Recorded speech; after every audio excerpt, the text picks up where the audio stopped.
ছিল 1 জুলাই। যদিও শেষে টুকিটাকি কেনাকাটা করার ছিল, সেগুলোর সাথে সাথেই দুপুর গড়িয়ে গেল।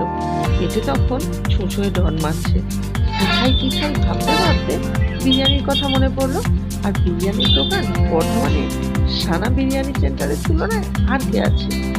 প্রাইস যেমন পকেট ফ্রেন্ডলি, একইভাবে খাবারের কোয়ালিটিও যথেষ্ট ভালো। এক প্লেট পুরো খাবার সামর্থ্য না থাকলেও হাফ প্লেট বিরিয়ানি তো অনায়াসেই সালতে দেবো আমি।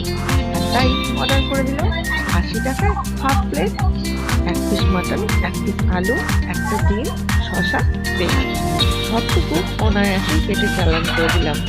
তারপর মনে করলো এই মা বাড়ির জন্য তো নেওয়া হয়নি, তাই দুটাকে পার্সেল করে নিলাম। অনবদ্য এই বিরিয়ানির টেস্ট তোমরাও যদি করতে চাও, বর্ধমানে সানা বিরিয়ানি সেন্টার যেতেই হবে তোমাদের। কলা বেচে শেষমেশ বাড়ির দিকে রওনা দিলাম।